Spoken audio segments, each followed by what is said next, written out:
They slammed his son to the ground, thinking he was just another helpless kid. But they had no idea, his father was the most lethal Delta Force commander in history. And now, he's coming for them. Marky Whitlock was just an ordinary 17-year-old kid from Atlanta. A bright student, a talented basketball player, and a young man with dreams of going to college. His father, Caden Whitlock, had always taught him to stay out of trouble, to be respectful, and to keep his head down when necessary. But on that fateful evening, trouble found him. Marky had just left a convenience store, a bag of snacks in one hand and his phone in the other, texting a friend about their upcoming basketball game.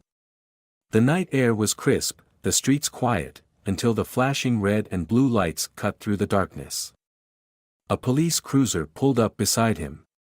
"Hey! Hands where I can see them," a sharp voice barked. Marky froze. His heart pounded in his chest as he instinctively raised his hands. Two officers stepped out of the car, their hands hovering over their holsters. Marky swallowed hard. He knew the routine. His father had warned him about moments like this.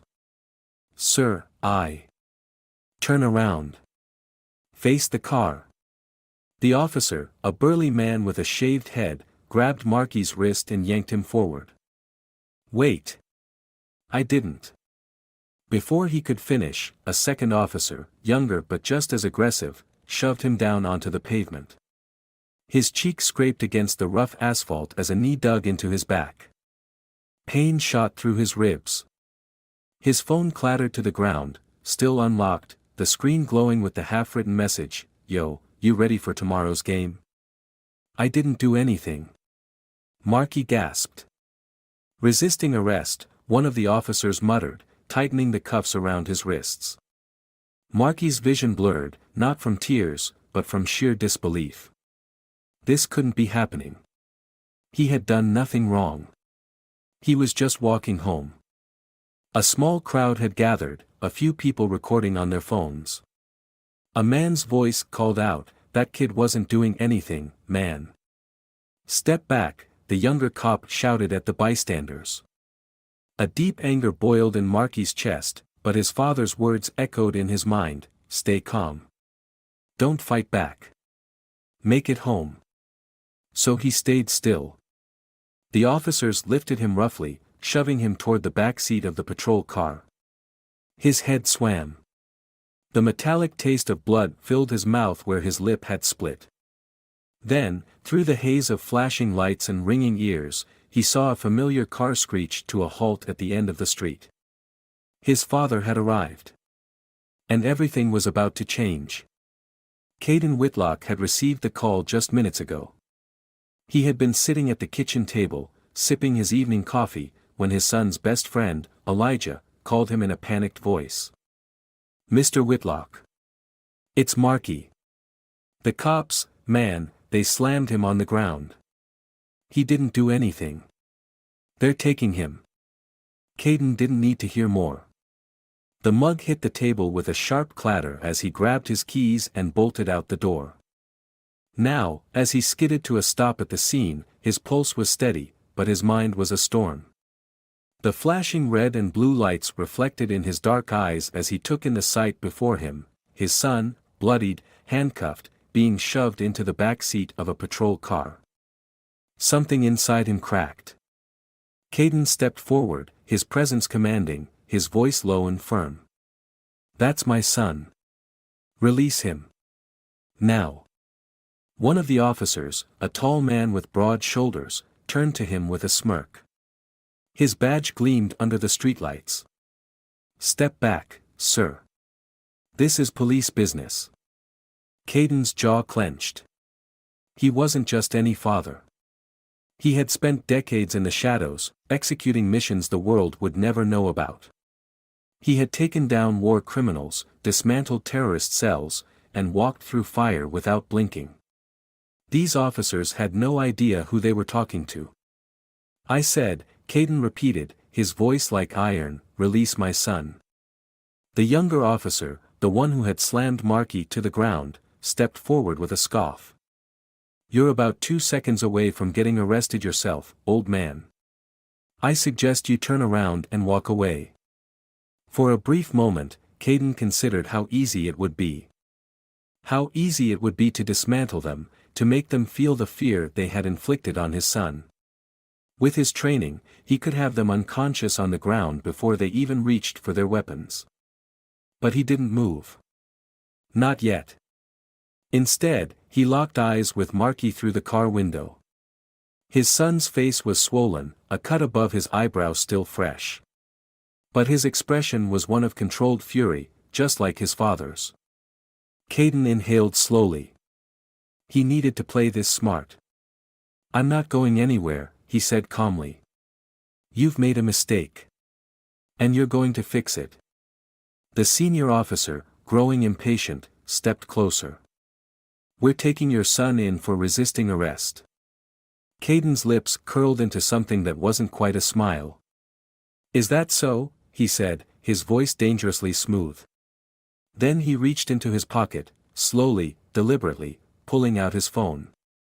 In one swift movement, he tapped a contact and placed the call on speaker. The line clicked almost instantly. Colonel Whitlock, a deep voice answered. The officers stiffened at the title. I have a situation, Caden said, never breaking eye contact with them. There was a brief pause. Say the word. And just like that, the balance of power shifted. Caden saw it in their eyes, the flicker of uncertainty, the realization that this wasn't just another civilian they could push around. The officer who had been so smug a moment ago now looked uncertain. Who the hell are you? The younger cop muttered. Caden stepped forward, just enough to make the officer take a reflexive step back. His voice was calm, but the weight behind it was undeniable. I am the last mistake you'll ever make. The tension in the air was suffocating. The phone was still on speaker, the silence on the other end promising consequences they couldn't begin to imagine. For the first time that night, the officers hesitated. Caden had seen that hesitation before, in enemies who realized too late that they had crossed the wrong line. But this was just the beginning. They thought they had control of the situation. They were wrong. Caden didn't move as the officers exchanged uneasy glances. His phone was still on speaker, the line open. The weight of that simple call was already pressing down on them, though they had no idea just how deep the connections on the other end ran. For years, Caden Whitlock had been a ghost. A name whispered only in the most classified briefings, a presence that meant an operation was as good as finished. He had taken out warlords, neutralized threats before they were ever announced to the public, and disappeared into the shadows before anyone could piece together what had happened. These two officers, standing before him now, had no idea who they had just crossed. The older cop, Sergeant Bryce Kramer, as his badge read, straightened his shoulders, trying to regain his composure. Look, Kramer said, his tone now more measured. Your son was resisting. We were just following protocol. Caden tilted his head slightly, studying him the way he would a hostile target. Calculating. Searching for weakness. Protocol, he repeated, his voice dangerously calm. Is that what you call slamming an unarmed teenager to the ground and bloodying his face? That's not protocol. That's a violation. The younger officer, Chad Larkin, took a step forward, his hand still resting on his holster. He was young, cocky, the kind that thought a badge made him invincible.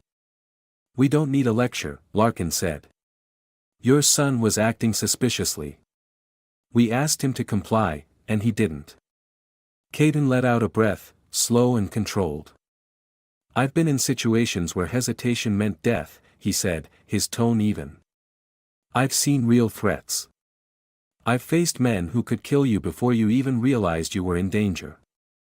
He stepped forward slightly, just enough to make Larkin shift on his feet. My son was not one of them. Kramer exhaled sharply. Sir, if you want to file a complaint, you can do it at the station. Right now, we're taking him in. A muscle in Caden's jaw tensed. He had given them a chance. They had just thrown it away. Without another word, he ended the call and slipped his phone back into his pocket. "All right," he said. "Do what you have to do." Kramer and Larkin exchanged a quick glance before opening the squad car door and shoving Marky inside. Caden watched, his face unreadable. He knew how this game was played. They thought this was over. They thought he was just another desperate father, powerless against the system. They had no idea that by putting their hands on his son, they had just declared war. As the patrol car pulled away, Caden turned toward the small crowd that had gathered. A young woman, holding her phone, stepped forward hesitantly. "I got it all on video," she said. "Everything?" Caden nodded. "Good." Then he turned, walked to his car, and drove off. The battle had just begun. Caden Whitlock wasn't a man who acted on impulse. Every move he made was calculated, precise, and deliberate. That was the only way a man like him had survived in the shadows for so many years. As he drove away from the scene, his mind was already working through the steps. He needed intel. He needed leverage. He needed to make it clear to these officers, and to the entire system that protected them, that they had just made the worst mistake of their lives. First, he made a call. The line rang once before a voice picked up. "Didn't expect to hear from you," the man on the other end said. His voice was sharp, professional. A man who understood that a call from Caden Whitlock meant something serious was about to go down. "I need everything on 2 officers," Caden said. "Bryce Kramer and Chad Larkin. Atlanta PD, whatever you can pull, service records, complaints, financials, personal lives. And I need it now." There was a brief silence. Then a low chuckle. "Jesus, Whitlock. You're back in the game." "No," Caden said. "But they think they are." Another pause. Then, "Give me an hour." Caden hung up and kept driving. His next stop was the precinct. He wasn't going inside, not yet. He just needed to see. To observe.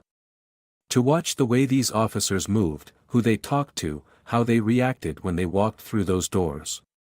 He parked 2 blocks away and stepped out of the car, blending into the shadows like he had done so many times before. From across the street, he watched as the patrol car carrying Marky pulled into the station. The boy was led inside, still handcuffed, his face tense with barely controlled anger. Caden's jaw tightened. Patience. He had been patient before, stalking a target for days, waiting for the perfect moment to strike. He had once sat in a sniper's nest for 36 hours straight, unmoving, waiting for the precise second when his target would step into the crosshairs. He could wait now. His phone vibrated. A message. "Check your inbox." Caden tapped the screen, and within seconds, a full dossier on officers Bryce Kramer and Chad Larkin appeared. He scrolled through the files quickly. Kramer, 15-year veteran. Multiple complaints for excessive force. All swept under the rug. Connected to several shady real estate deals, possible kickbacks. Family man. A wife, 2 daughters. Larkin, rookie, 3 years on the force. A chip on his shoulder. Known for his temper. Multiple off-duty altercations that had been quietly buried. Gambling debt. Big one. Owed money to people who didn't ask twice. Caden's lips pressed into a thin line. Weaknesses. He had spent years exploiting weaknesses in high-value targets, using their fears, their secrets, their sins against them. These 2 weren't any different. With a few more taps, Caden made another call. This time, to an old friend, someone who had worked in cyber intelligence before he'd left the game. "I need access to a few bank accounts," Caden said. A pause. "Legal or illegal?" Caden didn't answer. The man on the other end sighed.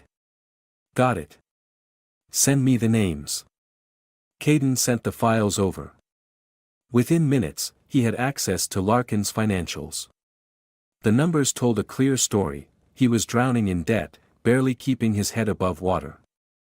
And that was exactly the kind of man who would make a mistake when pushed. Caden looked up, watching through the glass windows of the station as Kramer and Larkin laughed with their fellow officers, acting as if they hadn't just brutalized an innocent kid. They had no idea. No idea that their lives were about to unravel. Caden stepped back into the darkness, his mind already crafting the next move. He had spent his entire career hunting men like them. Now, he was hunting again. Caden Whitlock didn't believe in revenge.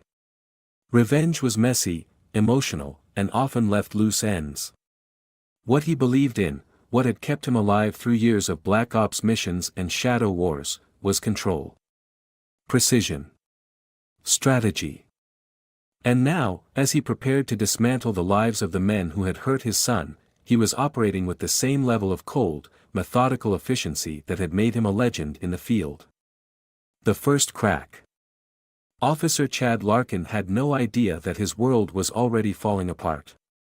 It started the next morning when he woke up to find his bank accounts locked. Every single one, checking, savings, even the emergency fund he had stashed away in an online crypto wallet, was frozen. Panic set in fast. He grabbed his phone, dialing his bank, only to be put on hold. When he finally reached someone, they told him the accounts had been flagged for suspicious activity. A routine audit, they claimed. It would take at least a few weeks to sort out. Weeks he didn't have. Because Larkin owed money. A lot of it. And the people he owed weren't exactly patient. His phone buzzed with an incoming text. Unknown number, you're late on your payment. Don't make us come find you. Larkin cursed under his breath. He needed cash, fast. Which was exactly the kind of desperation Caden had been counting on. That same morning, an anonymous tip landed on the desk of Internal Affairs. A detailed report outlining Larkin's gambling habits, his ties to loan sharks, and his increasingly aggressive behavior on duty. Attached was a copy of the body cam footage from the night before. The footage that mysteriously hadn't been logged into evidence. An Internal Affairs investigator opened the file, watched the video of Larkin slamming a defenseless teenager to the ground, and immediately started making calls. Larkin was officially on borrowed time. The fall of Sergeant Kramer.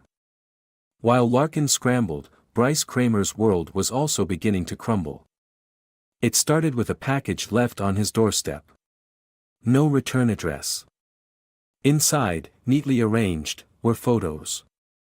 Photos of his house. His daughters at school. His wife leaving for work. And a note. You chose the wrong target. Kramer's hands shook as he stared at the pictures.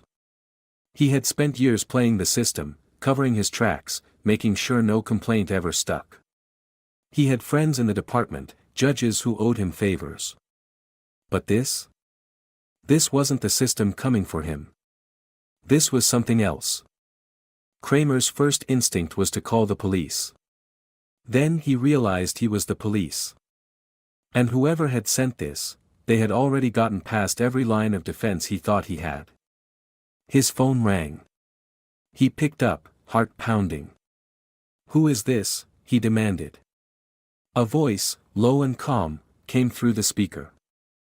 I want you to think very carefully about the choices you've made.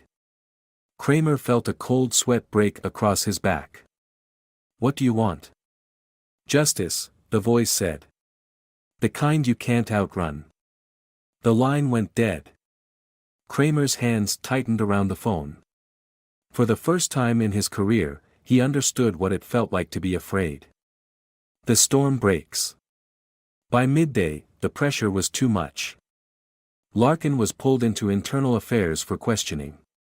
He walked in thinking he could bluff his way through it, until they put the body cam footage in front of him. He watched himself, on screen, shoving Marky Whitlock to the ground, his knee pressing into the boy's back. Then the investigator leaned forward.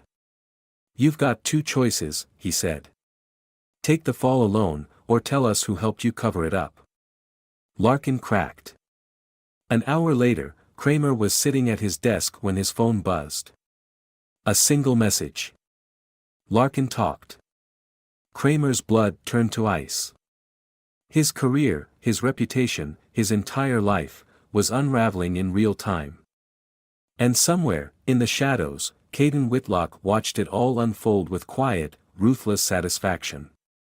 They had taken his son. Now, he was taking everything from them. Caden Whitlock had spent years dismantling criminal networks, breaking organizations from the inside, and eliminating threats before they even knew they were in danger. He had operated in war zones, infiltrated enemy compounds, and walked out without a trace. And now, he was here.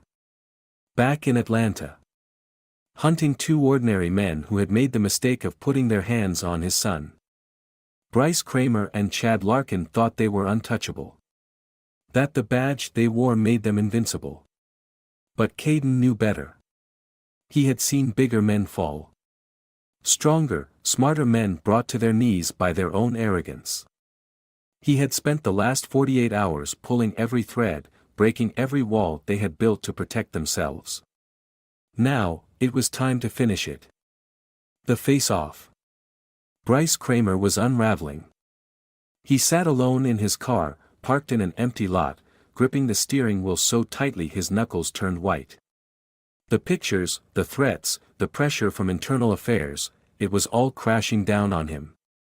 He had spent his whole career bending the rules, knowing the system would always protect him. But this wasn't the system coming for him. This was something else. Someone else.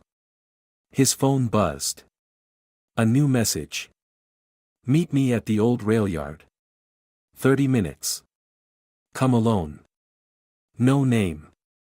No number. Kramer swallowed hard. He didn't have a choice. If he didn't go, he'd never see the next move coming. He pulled out of the lot and headed for the rail yard.